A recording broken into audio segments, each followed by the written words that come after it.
ఇప్పుడే జీ5 app download చేయండి. చూడండి మీ ఫేవరెట్ టీవీ షోస్ ఎప్పుడైనా ఎక్కడైనా. రామా, నాకొక విషయం చెప్పు. ఏ విషయం?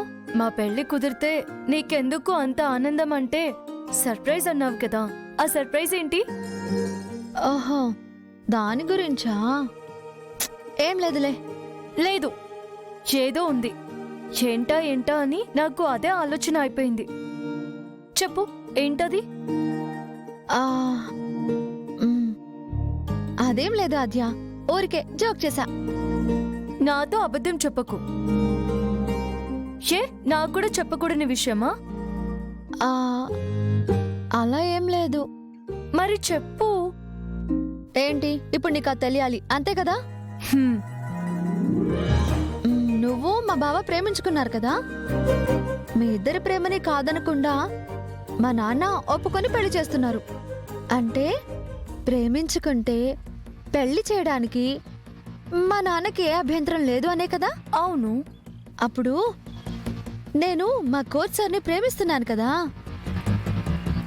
మీ పెళ్ళయ్యాక నాన్నా, నాకు మీరు చూసిన సంబంధం ఇష్టం లేదు, నేను కోచ్ సార్ని ప్రేమిస్తున్నాను అంటే మీ ప్రేమని కాదనని నాన్న నా ప్రేమని కాదనరు కదా.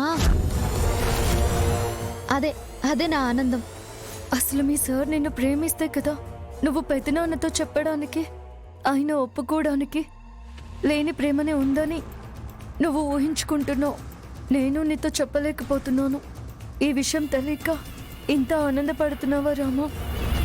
ఏ ముహూర్తంలో ఇంట్లో అడుగు పెట్టావో కానీ ఖచ్చితంగా నా కోసమే అడుగు పెట్టావు.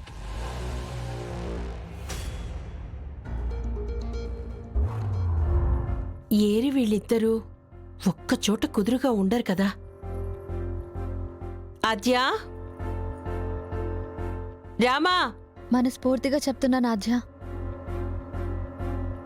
నువ్వు నా పాలిట అదృష్టానివి. అందుకే నువ్వు వచ్చాక నా జీవితంలో లేనివన్నీ జరుగుతున్నాయి. బాగా చదువుకుంటున్నాను, ఆటలాడుతున్నాను, ధైర్యంగా మాట్లాడుతున్నాను, మా కోచ్ సార్ని ప్రేమించగలుగుతున్నాను.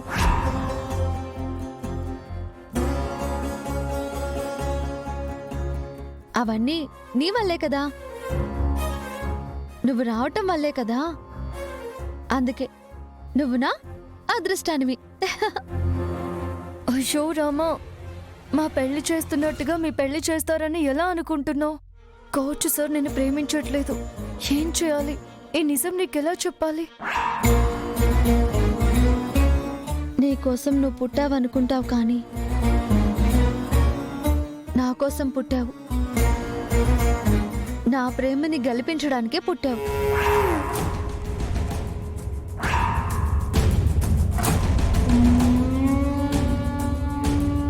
జీ5 యాప్ డౌన్లోడ్ చేసి అన్ని ఎపిసోడ్స్ పూర్తి ఉచితంగా చూడండి.